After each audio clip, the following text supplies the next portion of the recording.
وذكر فإن الذكرى تنفع المؤمنين. And then it says, it is a promise of Allah and Allah does not break His promise. وعد الله لا يخلف الله وعده ولكن أكثر الناس لا يعلمون, which is a really important motif in the Quran that occurs again and again. Most people don't know, which is another really important thing to keep into consideration, that from a Quranic understanding, most people really don't know what's going on, neither in the web or the weaver of the web.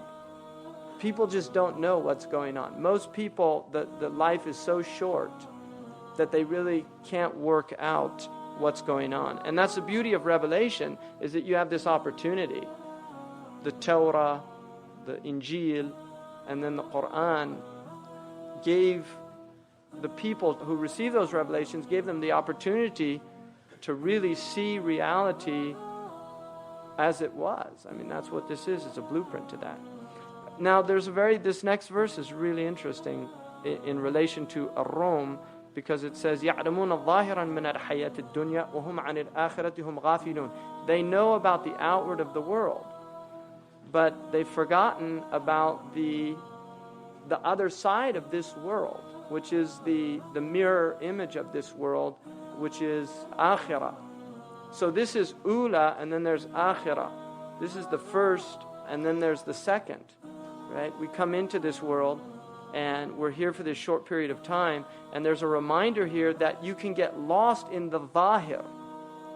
يَعْلَمُونَ ظَاهِرًا. See, so you start looking at that web, and the web is so intricate that you can spend your entire life just looking at the web and trying to work out how the web works, and forget about the source of the whole thing, of where it all comes from, and then what it's pointing to, because the web is pointing to the weaver of the web, right? The spider. When you see the web, there's a spider nearby.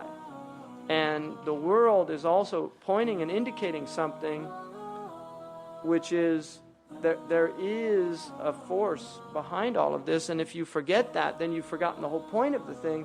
But because of the power of the world and coming into the world, it's very easy to forget, by the nature of the world, that we get so caught up in the world that we forget that not only are we in-time temporal creatures, we're moving out of this world into another world. And one of the things that years ago, Murabt al-Hajj, when I was leaving Tuaymarat, he told me, he said, as you move towards Kamur, which is the town that you get the car from, he said, every step you make towards that is a step closer to your destination and a step further away from where you've left. And he said, and that's what the world is like.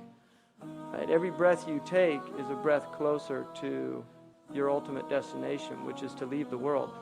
And on the escalator, I was on that escalator, I've told people this, but it was really interesting. I was with Sheikh Abdullah, and we were on this escalator in the airport, and it was the first time we'd ever been on an escalator. And we were sitting there moving along. And he said, Subhanallah, this is just like the world. You think you're stationary, but you're moving. And then when we came up to the end of it, there was a sign, and it said, beware, the end comes abruptly. So I translated the sign for him, and he just said, Subhanallah.